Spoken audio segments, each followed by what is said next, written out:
मानसिकता इतनी अपने आप में इतनी जकड़ी हुई है सामाजिक में कि उससे हम लोग निकल नहीं पा रहे हैं। आदिवासी महिला घर से नहीं निकलती है, ये या आदिवासी गैर आदिवासी महिला का भी हाल वही है। झारखंड की राजधानी रांची के करमटोली स्थित धुनकुरिया भवन में आज महिलाओं को सम्मानित किया जा रहा है। दरअसल आज एक दिवसीय महिला सम्मेलन कार्यक्रम आयोजित की गई है, जिसमें यहां महिलाओं को सम्मान भी दिया जा रहा है। इसके नेतृत्वकर्ता प्रेम शाही मुंडा जी यहां पर मौजूद है। इनसे बात करेंगे कि प्रेम जी, क्या कुछ ये महिलाओं का सम्मेलन है?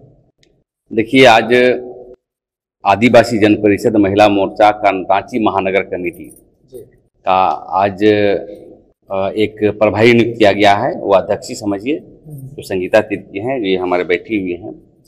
तो महानगर में महिलाओं का संगठन सशक्त करने का मुख्य उद्देश्य है कि अभी भी देख रहे हैं कि शहर में जो महिलाएं रहती है उसको आदिवासियत की जानकारी नहीं है, संवैधानिक अधिकार की जानकारी नहीं है, महिला का क्या अधिकार की जानकारी नहीं है, अभी जो आरक्षण मिला है आरक्षण के संदर्भ में जानकारी नहीं है।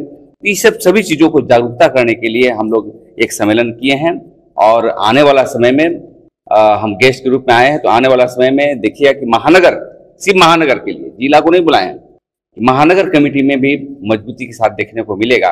क्योंकि आज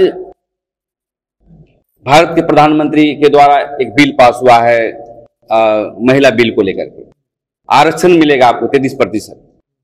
तो हम समझते हैं कि यदि शोषित पीड़ित जनता, आदिवासी दलित पिछड़े को यदि हम जागरूक नहीं करेंगे तो देखें कि कोई नेता का बेटा, कोई शोषक वर्ग की बेटी ही एमएलए बनेगा।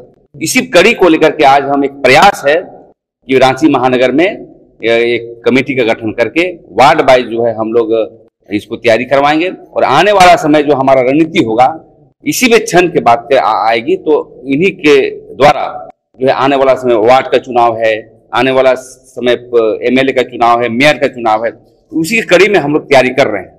क्योंकि ज्यादातर देखते हैं कि आदिवासी महिला घर से नहीं निकलती है, ये या आदिवासी गैर आदिवासी महिला का भी हाल वही है।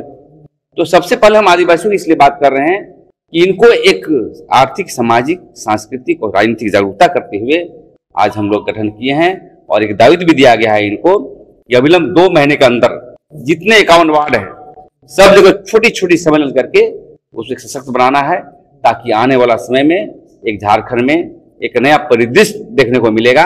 शाही जी, झारखंड राज्य के 23 से 24 वर्षों के सफर में बार बार चुनाव आते हैं, चुनावी मुद्दे भी सामने रखे जाते हैं, हर बार महिलाओं को सशक्त करने की बात की जाती है।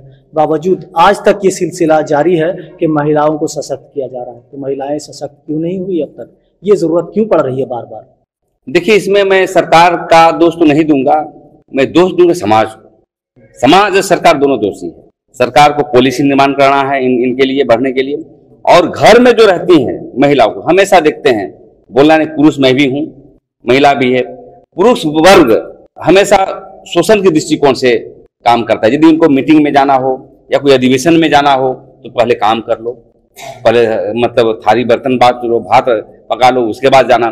तो कहने का मतलब है देश में नहीं पूरी दुनिया में आप देख रहे होंगे कि इजराइल में देखिए महिला बंदूक चला रही हैं, वहां पर लड़ रही हैं, या महिला चांद तारे पर चली जा रही हैं। लेकिन हम देख रहे हैं कि आदिवासी महिलाओं का जो है और जो सामान्य जानकारी है राजनीति का, सामाजिक ज्ञान का, संविधानिक का नहीं है। इसलिए दोष हमारा समाज के पुरुष वर्ग के लोग को भी है और सरकार को भी। तो दोनों मिलकर के हमारा प्रयास होगा। देखिए, महिलाएं जो होती हैं, ये माँ होती हैं, भाभी होती हैं, बहन होती है, लेकिन उसको जहां तक अधिकार की बात आएगी तो सरकार भी पीछे हटती है। इसलिए हम लोग चाहते हैं कि जो भी अधिकार दिया गया है उस अधिकार को पाने के लिए हम लोग संगठन के माध्यम से इनको जागरूकता करने का प्रयास करते हुए आगे बढ़ाने का काम करेंगे। तो महिलाएं पूरे देश भर में आसमान की ऊंचाइयों को छू रहे हैं, बावजूद झारखंड की आदिवासी महिलाएं कहीं न कहीं सरकारी योजनाओं को तरसते हैं। चूंकि आप भी महिला हैं, महिलाओं को उनके अधिकारों के हिसाब से किस पायदान पर देखती हैं आप? सभी को जोहार। अभी हम आदिवासी जन परिषद में अभी प्रभारी नियुक्त हुए हैं। तो अभी हमें लगता है कि हमारा बहुत दायित्व है, बहुत बड़ा दायित्व है। और जिस तरह से हमारी जो आइडल है फुल्लो झानो सिंगी दई, जो आदिवासियों की आदिवासियों के हित के लिए, उनके अधिकारों के लिए अंग्रेजों से लोहा लिए, क्योंकि उसमें अंग्रेज थे हमारे साथ में, हमारे देश में। हाँ, अभी तो हम लोग ही पुरुष वर्ग है कहना चाहिए, और राजनीति पार्टी है, और सामाजिक के मतलब इतनी विकृतियां आ गई है सामाजिक मुद्दे पे कि लोग महिलाओं को अधिकार तो दे दिए। जैसे अभी आप जान रहे हैं कि पीएम ने भी हमें महिला बिल पास कर दिया है, ठीक है, यहाँ 33% आरक्षण दे रहे हैं, लेकिन इसको धरातल में लाते लाते बहुत टाइम हो जाएगा, बहुत टाइम आ जाएगा कि अभी एसटी को कितना दिया जाएगा, ओबीसी को कितना दिया जाएगा, जनरल सीट कितना होगा, ये अभी कैटेगरी। पेच कहाँ फंस रहा है? दोषी कौन है फिर, किसे माने? दोषी हम मानसिकता को भी मान सकते हैं, और कुछ हमारे जो संविधान में आया हुआ है, ठीक है, और हमारी मानसिकता इतनी अपने आप ही इतनी जकड़ी हुई है सामाजिक में कि उससे हम लोग निकल नहीं पा रहे हैं। जैसे हम लोग को अगर 33% मिल भी जाता है तो महिला उस चुनाव पे लड़ने के लिए एग्री नहीं है। क्यों? क्योंकि वो तो घर के पुरुषों से फंसी हुई है, घर के कामकाज से फंसे हुए हैं। जैसे अगर मान लिया जाए किसी सम्मेलन में हो या कहीं भी जाना हो, तो सबसे पहले कि आपके घर का वर्क पूरा कीजिए, तभी आप जाइए, फिर वहां से आने के बाद भी कीजिए।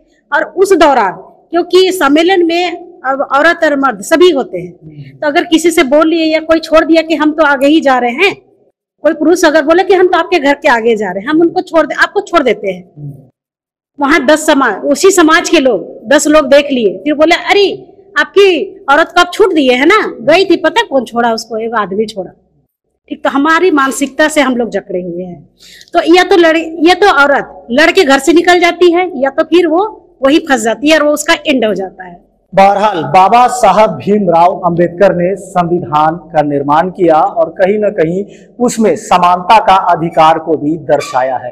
बावजूद झारखंड राज्य की आदिवासी महिलाएं आज भी खुद को उपेक्षित महसूस कर रही हैं और मान रही हैं कि कहीं ना कहीं हमारे साथ नाइंसाफी हुई है। यही वजह है कि झारखंड राज्य के गठन से लेकर अब तक लोग महिलाओं को सशक्त करने की बात कर रहे हैं और कहीं ना कहीं अब भी ये सिलसिला बदस्तूर जारी है। ऐसे में ये आदिवासी महिलाएं और कितनी सशक्त होंगी या फिर सरकारी योजनाओं के साथ साथ सरकारी तौर पर इन्हें कितनी मदद मिलती है ताकि ये भी आसमान की ऊंचाइयों को छू सके, ये देखने वाली बात होगी। तो इसी तरह के तमाम जानकारी और सूचनाओं के लिए, खबरों के लिए बने रहिए जनसभा के साथ।